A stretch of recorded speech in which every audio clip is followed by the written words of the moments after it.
बिस्मिल्लाहिर्रहमानिर्रहीम। अस्सलाम वालेकुम व्यूअर्स। आज की हमारी special video Pakistan engineering sector से रिलेटेड है और आज की इस वीडियो में हम इंजीनियरिंग सेक्टर के दो मेन स्टॉक्स मुगल स्टील्स और आगा स्टील्स के बारे में डिस्कशन करेंगे और इन दोनों कंपनीज के जो हमारे रिजल्ट एक्सपेक्टेशंस हैं फॉर दी क्वार्टर एंडेड 31 मार्च 2023 उसके बारे में अपना एनालिसिस आपके साथ शेयर करेंगे। तो व्यूअर्स, स्टील सेक्टर काफ़ी मुश्किलात का शिकार रहा। इनके डिमांड्स के काफ़ी ज़्यादा इश्यूज थे, इनकी इंपोर्ट्स में काफ़ी ज़्यादा रिस्ट्रिक्शंस थी, इनकी वजह से पिछले चंद क्वार्टर्स में हमने देखा कि इस सेक्टर ने इतना अच्छा परफॉर्म नहीं किया है।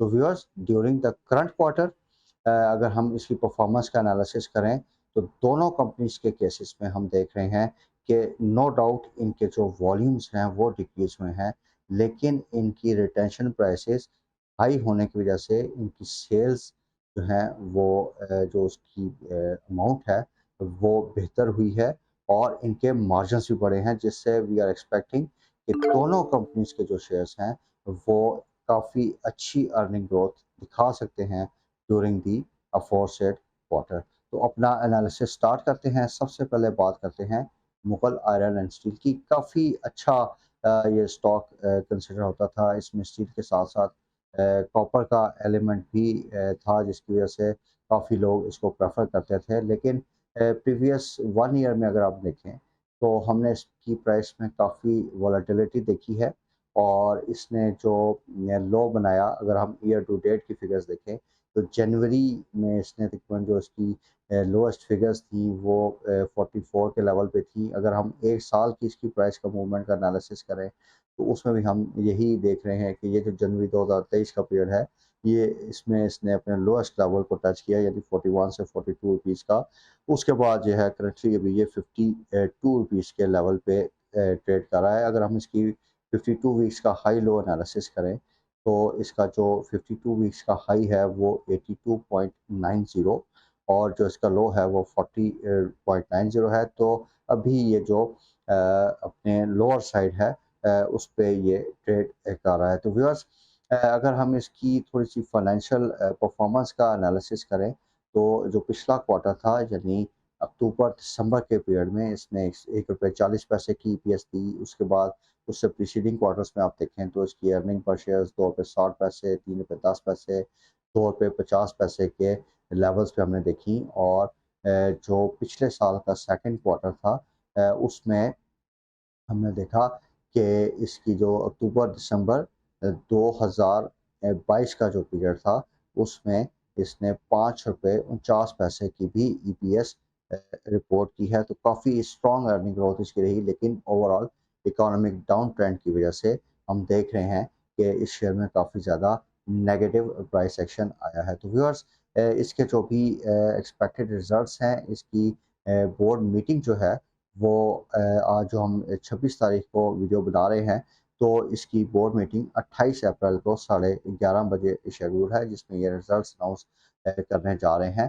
तो उसमें अगर हमारी जो एक्सपेक्टेशन है वो उसका थोड़ा-सा एनालिसिस किया जाए तो वी आर एक्सपेक्टिंग कि करंट क्वार्टर में, यानी जनवरी मार्च 2023 के पीरियड में इसकी जो अर्निंग पर शेयर होगी वो ₹5.18 की होगी, जबकि अक्टूबर दिसंबर 2022 यानी इससे पिछले क्वार्टर में इसकी अर्निंग पर शेयर ₹1.40 थी।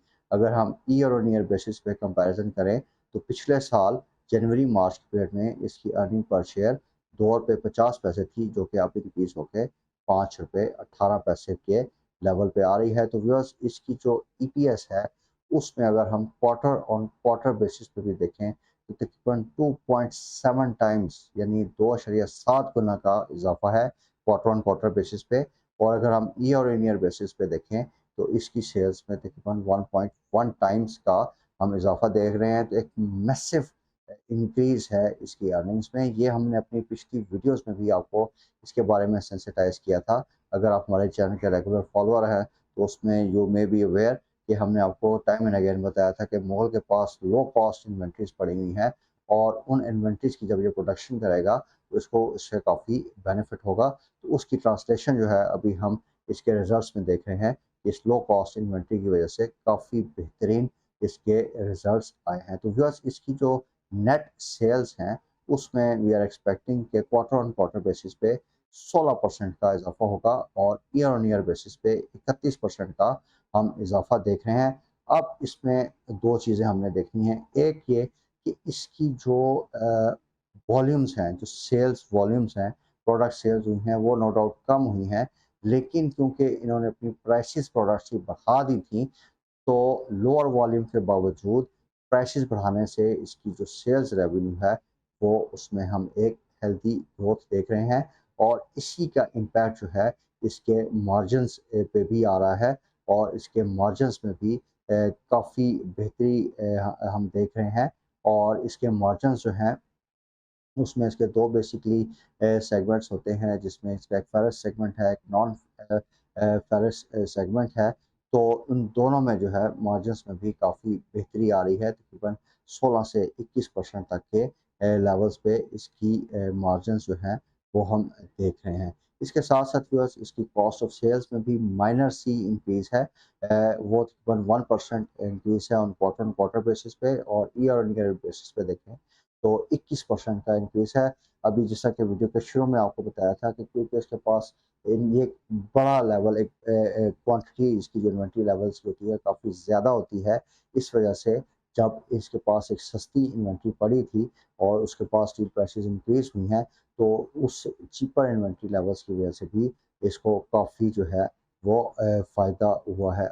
इसमें जो थोड़ा-सा इसकी डाउन साइड बन रही है, वो ये है कि इसकी जो फाइनेंस कॉस्ट है वो 22% बढ़ी है ऑन क्वार्टर बेसिस और 57% बढ़ी है ईयर ऑन ईयर बेसिस, जिसकी वजह से इसमें थोड़ा-सा हम देख रहे हैं कि इसकी प्रॉफिटेबिलिटी में इम्पैक्ट आया है। और वी आर नॉट एक्सपेक्टिंग कि ये करंट क्वार्टर में कंपनी किसी किस्म का डिविडेंड पे करेगी। और जहाँ तक इसके प्राइस एक्शन का ताल्लुक है, तो जो इसके करंट क्वार्टरली रिजल्ट्स हैं ये एक्सेप्शनल रिजल्ट्स आ रहे हैं। जैसा कि बैंक अल हबीब के केस में हमने देखा था कि एक क्वार्टर के बड़े एक्सेप्शनल रिजल्ट्स आ रहे थे, तो हमने देखा था कि एक दो मुसलसल कैप्स लगाए हैं ऊपर इसमें।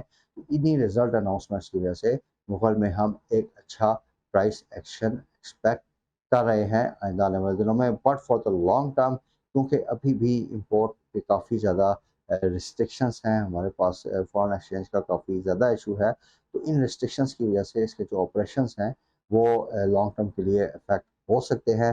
तो जब तक कि फॉरेन एक्सचेंज की दूसरी सूरत हाल बेहतर नहीं होती, तो वी विल नॉट सजेस्ट कि आप इसको लॉन्ग टर्म के लिए होल्ड करें, लेकिन इसमें ऑब्वियसली एक शॉर्ट टर्म अपॉर्चुनिटी आपको ज़रूर मिलेगी और वी वुड सजेस्ट कि आपको इस अपॉर्चुनिटी को अवेल करना चाहिए। तो व्यूअर्स, इसके बाद जो नेक्स्ट शेयर हम डिस्कस करने जा रहे हैं वो आगा स्टील लिमिटेड का है।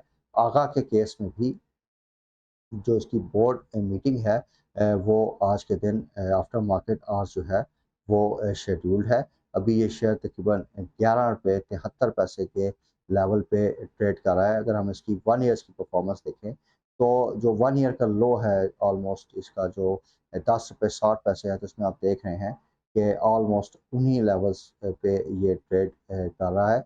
और इसकी जो 52 वीक्स रेंज है उसमें 10 रुपये 60 पैसे का इसका लोअर साइड है और 17 रुपये 68 पैसे का जो है इसकी हायर साइड है। अगर हम इसकी ईपीएस का क्वार्टरली थोड़ा सा एनालिसिस देख लें, तो अब जो पिछले क्वार्टर में इसने अर्निंग पर शेयर रिपोर्ट की थी वो 41 पैसे की थी। इससे पहले के क्वार्टर्स में इसने 25 पैसे, 20 पैसे, 93 पैसे और 1 रुपये 2 पैसे की अर्निंग्स रिपोर्ट की हैं। तो viewers, moving on with our result analysis, तो for the current quarter we are expecting कि इसका जो अर्निंग पर शेयर होगा वो 1 रुपये 5 पैसे तक के लेवल पे रिपोर्ट हो सकता है, जो कि पिछले क्वार्टर में 41 पैसे का था। तो इसमें वंस अगेन एक मैसिव इंक्रीज हम देख रहे हैं। अगर हम इसको ईयर ऑन ईयर बेसिस पे भी देखें, तो पिछले साल जनवरी मार्च के मुकाबले में इस साल की जो अर्निंग्स हैं वो तकरीबन पिछले साल अर्निंग्स 93 पैसे पर शेयर की थी, जो कि अभी इंक्रीज होके 1 रुपये 5 पैसे के लेवल पे आई हैं। तो वंस अगेन क्वार्टरली अर्निंग्स बहुत इम्प्रूव हो रही हैं। इसमें 155% का इजाफा हम एक्सपेक्ट कर रहे हैं और ईयर ऑन ईयर बेसिस पे इसकी जो अर्निंग्स हैं उसमें तकरीबन 13% का इजाफा हम देख रहे हैं। इसी तरीके से व्यूअर्स, इसकी जो सेल्स रेवेन्यू है वंस अगेन उसमें सेम आप देखेंगे कि जिस तरह के मुगल के केस में पोजीशन बनी कि इसके वॉल्यूम्स जो हैं वो नो डाउट कम हुए हैं, लेकिन प्राइसेस या रिटेंशन प्राइसेस जो इसकी होती हैं उन प्राइसेस के बढ़ाने की वजह से इसके सेल्स रेवेन्यू बेहतर हो रहे हैं। क्वार्टर ऑन क्वार्टर बेसिस पे वी आर एक्सपेक्टिंग कि इसकी जो नेट सेल्स हैं वो 21% बढ़ेंगी, लेकिन ईयर ऑन ईयर बेसिस पे -1% इसकी सेल्स में डिक्लाइन आ रहा है। इसके अलावा वियर्स ये जो मैंने आपके साथ रिटेंशन प्राइसेस की बात की है कि जो उसने अपनी प्रोडक्ट प्राइसेस बढ़ाई हैं और जो इसकी कॉस्ट बढ़ी थी उसका इम्पैक्ट अपने कंज्यूमर्स को पास ऑन किया है, तो इसकी वजह से इसके ग्रॉस प्रॉफिट मार्जिन्स भी बढ़े हैं एंड वी आर एक्सपेक्टिंग कि फॉर द करंट क्वार्टर इसकी जो ग्रॉस प्रॉफिट मार्जिन्स हैं वो तकरीबन 34% के लेवल पे हम देख रहे हैं। इसी तरीके से जो व्यूअर्स फाइनेंस कॉस्ट है, क्योंकि अभी बहुत ज़्यादा पॉलिसी रेट में इंक्रीज़ हुआ है, 5 to 6% का सिर्फ एक क्वार्टर में इंक्रीज़ किया गया है। तो इसकी जो फाइनेंस कॉस्ट है वो क्वार्टर ऑन क्वार्टर बेसिस पे 17% बढ़ेगी और ईयर ऑन ईयर बेसिस पे तकरीबन 44% इसकी इंटरेस्ट कॉस्ट बढ़ेगी। तो इस इंटरेस्ट कॉस्ट बढ़ने की वजह से भी इसका जो प्रॉफिट आफ्टर टैक्स है उसमें एक नेगेटिव इम्पैक्ट है, but still despite this increase हम देख रहे हैं कि काफ़ी बेहतर रिजल्ट्स हैं इसके और इसमें काफ़ी अच्छी ईपीएस इसकी रिपोर्ट हो सकती है। बट वंस अगेन एज जैसा कि हमने मुगल के केस में डिस्कस किया, ये शेयर अभी किसी किस्म का इसमें आगा में कोई डिविडेंड एक्सपेक्ट नहीं किया जा रहा, तो दैट इज़ वाई हम देख रहे हैं कि इसकी शेयर प्राइस में भी एज सच कोई हमें पॉजिटिव इतना कोई असर नज़र नहीं आ रहा। वेयर मुगल के केस में हम थोड़ा सा आज के दिन भी अच्छा प्राइस एक्शन देख रहे हैं। तो व्यूअर्स ये अपडेट थी इंजीनियरिंग सेक्टर्स के दो मेन स्क्रिप्ट से रिलेटेड और उसमें हमने जो हमारा एनालिसिस है उसमें देखा कि इनकी जो अर्निंग्स हैं वो काफ़ी बेहतर रिपोर्ट होने जा रही हैं। तो मार्केट सेंटिमेंट अगर थोड़ा सा यहाँ से बेहतर होता है, अगर कोई पॉलिटिकल फ्रंट पे कोई नेगेटिव न्यूज़ की वजह से तो मार्केट डाउन साइड जाती है, तो दैट इज़ समथिंग एल्स।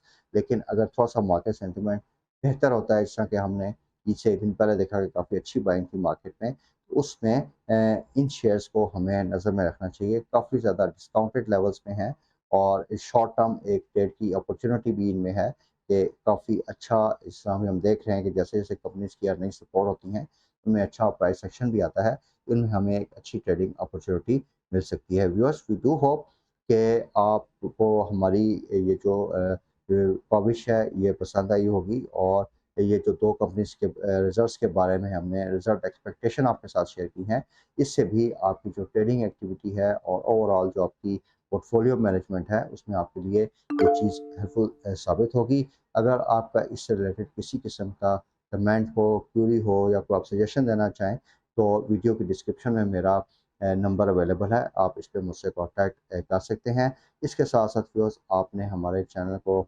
लाज़मी सब्सक्राइब करना है ताकि इस तरह की मज़ीद इंफॉर्मेटिव वीडियोज़ मार्केट से रिलेटेड जो रियल टाइम बेसिस पे हम आपके साथ शेयर कर रहे होते हैं, वो आप तक रियल टाइम में पहुँच सकें। और इसके साथ-साथ जो-जो आपके दोस्त अहबाब हैं, आपका हल्का अहबाब है, उसमें आप जो कि स्टॉक्स में इंटरेस्ट रखते हों, इन्वेस्टमेंट्स में इंटरेस्ट रखते हों, तो उसमें आप हमारी इस वीडियो को अपने शेयर करना है ताकि हमारे चैनल की आउटरीच में इजाफा हो सके। Thank you very much viewers for your anticipation and time. Take care. अल्लाह हाफ़िज़।